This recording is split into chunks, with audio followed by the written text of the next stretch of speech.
bienvenue à l'émission 10 minutes avec Pierre et Christine. On est content de vous retrouver sur le plateau de cette émission et je vous demande une chose, c'est vrai, est-ce qu'on est prêt à rentrer dans les nouvelles aventures des Actes des Apôtres? Oui, parce que le Saint-Esprit nous conduit dans de nouvelles aventures tous les jours. Alors, lors de cette émission, attendez-vous à être impacté par le Saint-Esprit. Quelque chose de puissant va venir sur votre vie parce que nous allons voir comment Dieu conduit l'Église et comment le corps de Christ, notamment dans la ville d'Antioche, va faire quelque chose de tout nouveau, de tout particulier. Ça va être la première Église Missionnaire. Missionnaire, oui Christine, tu as raison.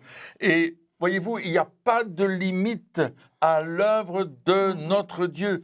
Personne ne peut arrêter ce qu'il fait. Amen. Alors on va découvrir ensemble le secret de cette expansion rapide et efficace de la bonne nouvelle dans tout le bassin méditerranéen. Quelque chose de grand va se passer là et c'est bien sûr le chapitre 13 qui va nous parler de ça parce qu'ils vont mettre en pratique ce que Jésus a dit. Dans Matthieu 28, versets 19 et 20. « Allez, faites de toutes les nations des disciples, les baptisant au nom du Père, du Fils et du Saint-Esprit, et enseignez-leur à observer tout ce que je vous ai prescrit. Et voici, je suis avec vous tous les jours jusqu'à la fin du monde. » Alléluia. Et il est toujours là aujourd'hui. Amen. Alléluia.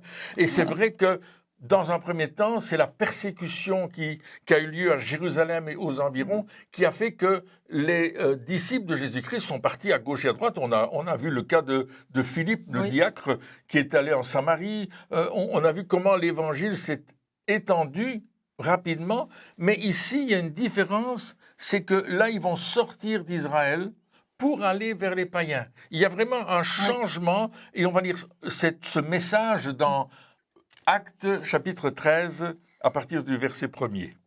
Il y avait dans l'église d'Antioche des prophètes et des docteurs, Barnabas, Simon appelé Niger, Lucius de Cyrène, Manaën qui avait été élevé avec Hérode le tétrarque, et Saul. Pendant qu'ils servaient le Seigneur dans leur ministère et qu'ils jeûnaient, le Saint-Esprit dit « Mettez-moi à part Barnabas et Saul pour l'œuvre à laquelle je les ai appelés. » Alors, après avoir jeûné et prié, ils leur imposèrent les mains et les laissèrent partir. Waouh! Wow. Et ce qui est intéressant, c'est qu'on voit que ces serviteurs qui sont là sont de différents arrière-plans, mais ça ne les empêche pas de servir ensemble. Et moi, j'aime beaucoup cette expression, ils servaient le Seigneur, ils exerçaient leur ministère envers le Seigneur. Et j'aimerais qu'on développe un peu cette expression-là, Christine, de servir le Seigneur comme ça. En fait, le premier service vis-à-vis du Seigneur, c'est l'adoration. Ah, alléluia, on est créé pour l'adorer, on est créé pour le louer, et le Père cherche ceux qui l'adorent en esprit, en vérité. Donc, lorsqu'on est devant Dieu, la première chose, c'est vraiment de l'adorer. Et à ce moment-là, Dieu lui-même va se révéler et va parler. Oui, comme on le voit dans ce chapitre 13 des Actes des Apôtres, où Dieu va commencer à parler parce que leur adoration est centrée sur Jésus. L'adoration ne c'est jamais vis-à-vis de nous, mais c'est toujours envers notre Seigneur pendant qu'ils servaient le Seigneur, pendant qu'ils étaient en train d'adorer, qu'ils mettaient toute leur attention sur le Seigneur, tout en s'abandonnant à lui, le Seigneur va parler. Et David, d'ailleurs, a dit quelque chose d'intéressant. Oui. Au psaume 34, verset 2, il dit « Je bénirai l'Éternel en tout temps, sa louange sera toujours dans ma bouche, que mon âme se glorifie en l'Éternel. » Amen. Et le Seigneur lui-même a dit « Mais quand vous venez dans ma présence, venez avec des cris de joie, venez avec de la louange, avec de l'adoration. » C'est de cette manière-là qu'on s'approche de Dieu et on s'ouvre aussi à ce que Dieu puisse nous parler. Amen. On doit avoir un cœur ouvert. Dans l'adoration, on va vers lui, mais lui vient vers nous. Et c'est ce qu'on lit dans Acte 13, verset 2. Le Saint-Esprit dit « Mettez-moi à part Barnabas et Saul pour l'œuvre à laquelle je les ai appelés. » Alors, après avoir jeûné et prié, ils leur imposèrent les mains et les laissèrent partir. Le Seigneur de la moisson envoie des ouvriers dans sa moisson. Et nous savons que le Saint-Esprit parle de différentes manières. Et là, nous voyons qu'il parle dans l'adoration et que cette église d'Antioche est à l'écoute de Dieu. L'Esprit continue de parler encore aujourd'hui à son église. Amen. Et c'est ce que Jésus a dit dans Jean chapitre 10. Oui, c'est un verset que j'aime beaucoup. Il dit au verset 27, « Mes brebis entendent ma voix, je les connais et elles me suivent. » Alléluia. Et c'est tellement important d'entendre la voix du Seigneur, de savoir qu'il nous connaît, qu'il connaît les plans aussi qu'il a formés pour nous, mais aussi qu'il connaît notre cœur.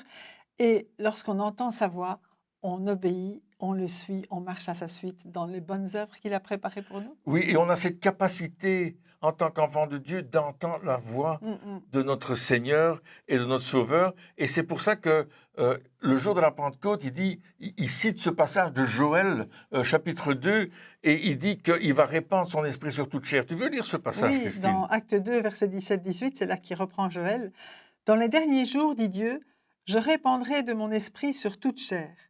Vos fils et vos filles prophétiseront, vos jeunes gens auront des visions et vos vieillards auront des songes.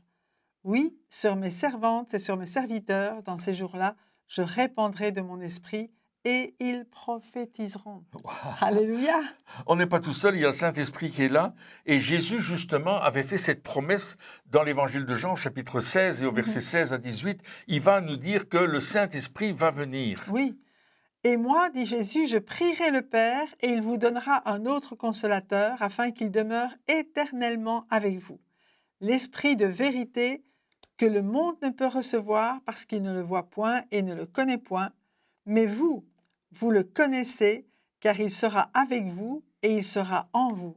Je ne vous laisserai pas orphelins, je viendrai à vous. » Quelle belle promesse. Absolument. Merci Seigneur. Alléluia. Plus que jamais, nous avons besoin de cette communion avec le Saint-Esprit pour nous guider, nous exhorter, Oui. nous envoyer dans la moisson et nous équiper pour cette moisson. Amen. Et on doit accueillir ce que le Saint-Esprit révèle. Et généralement, le Saint-Esprit nous révèle Jésus. Oui, il nous est là révèle pour ça. ces facettes de Jésus extraordinaires.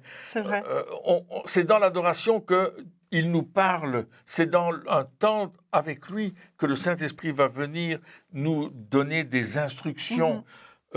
On doit venir là avec le Saint-Esprit devant le trône de la grâce. Amen. Il y a cette interaction entre l'Esprit de Dieu, la puissance de Dieu, le trône de Dieu, le règne de Dieu et nous qui sommes ses disciples, ses enfants, ici-bas sur la terre, et on va goûter la présence du Saint-Esprit. Amen. C'est ce que David avait dit, n'est-ce pas, que son âme bénit l'Éternel en tout temps. Mais nous aussi, on va goûter cette présence du Saint-Esprit et on va le laisser nous parler jour après jour, Amen. comme ces prophètes-là, et ces docteurs, d'ailleurs, on parle ensemble. Moi, j'aime bien cette idée de prophètes et de docteurs, de personnes qui écoutent Dieu, qui parlent de la part de Dieu, mais les docteurs qui vérifient si c'est en accord avec la parole. Exactement. Et c'est tellement important de savoir que les paroles que les prophètes donnent sont vraiment inspirées par le Seigneur, parce que c'est le même Saint-Esprit qui a écrit la parole, enfin qui a inspiré la parole de Dieu, et qui inspire les prophètes, et il ne se contredit jamais. Donc, le rôle des docteurs, de vérifier et de dire, oui, c'est bien Dieu qui a parlé. Et ici, ce qu'on voit aussi dans Acte 13, c'est que non seulement ils ont écouté Dieu, mais ils ont continué à prier et à jeûner. Ils voulaient vraiment être sûrs aussi que c'était Dieu. Et là, ils les ont laissés partir, ils les ont bénis, ils les ont laissés partir. Et je crois que c'est une façon extraordinaire de pouvoir envoyer des missionnaires, c'est répondre à l'appel de Dieu dans la communauté. Alors, ce qui nous impacte aujourd'hui, c'est cette puissance du Saint-Esprit qui vient sur nous, qui conduit l'Église dans le plan de Dieu. Amen. Et j'aimerais vous dire, chers amis à l'écoute, que Dieu veut vous conduire aussi. Et je prie que vous ayez une révélation toute nouvelle, toute fraîche, Amen. de l'onction puissante du Saint-Esprit sur votre vie. Que vous puissiez comprendre combien Dieu veut vous conduire là où vous devez être. Mais voyez-vous, c'est l'ensemble de l'Église qui priait. Ce n'est pas une personne individuelle qui était dans un petit coin, c'est un ensemble de personnes qui prient, qui cherchent la face de Dieu en l'adorant, en le célébrant. Et c'est comme cela que vous aussi, vous allez rentrer dans l'appel que Dieu a mis sur votre vie. Alors, Merci d'avoir été à l'écoute. Que Dieu vous bénisse. Au revoir. Et à bientôt.